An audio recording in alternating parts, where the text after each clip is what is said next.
Boycott చేయడంలో సఫలమైందేమో కానీ వాళ్ళు చేస్తున్నటువంటి కుతంత్ర రాజకీయం బీజేపీ ఎంఐఎం ఒకటే అన్న విషయాన్ని ఈ రోజు బహిర్గతం చేసుకొని వాళ్ళే బొక్కబొర్ల పడ్డారన్న విషయాన్ని వాళ్ళు తెలుసుకోవాల్సిన విధంగా తెలియజేస్తున్నాము. అదేవిధంగా 26వ తారీఖు నాటి నుంచి కాంగ్రెస్ పార్టీ నాయకులు రేవంత్ రెడ్డి గారి ఆధ్వర్యంలో రేషన్ కార్డుల పంపిణీ కార్యక్రమం మొదలు కాబోతున్నది. డివిజన్లలో ఉన్న ప్రజలకు అందరికీ ప్రతి ఒక్కరికి ఇదే మా విన్నపం. మీరు ఏ పార్టీ వారైనా కానీ కూడా కాంగ్రెస్ పార్టీ మిమ్మల్ని బిడ్డల్లాగానే చూస్తున్నది. కాంగ్రెస్ పార్టీ సోనియమ్మ నాయకత్వంలో పనిచేస్తున్నది.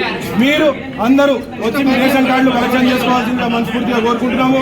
అదేవిధంగా ఇందిరమ్మ ఇళ్ల పథకం గురించి ఈ బీజేపీ ఎంఐఎం నాయకులు మిమ్మల్ని తప్పుదోవ పట్టిస్తారు. అక్కడ కాంగ్రెస్ పార్టీ కమిటీలు ఉన్నాయని చెప్పేసి చెప్తారు.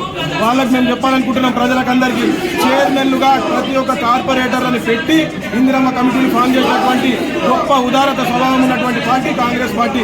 మీకు ఇందిరమ్మ ఇల్లు స్కీమ్ పథకము ఏ ఒక్కరికి రాకపోయినా, ఎవరు ఎలిజిబుల్ అయిన తర్వాత మీకు అవైలబుల్ కాకపోయినా, మీకు రాకపోతే కాంగ్రెస్ భవన్ రైల్వే స్టేషన్ దగ్గర ఉంటుందమ్మా.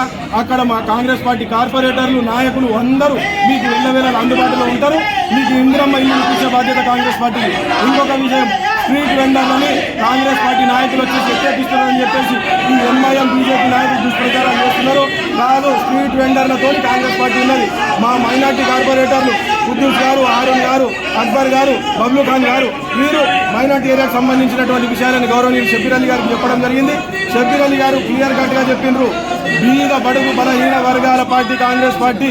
కూరగాయలు అమ్ముకునే వారిని ఇబ్బంది పెట్టే ప్రసక్తే లేదు.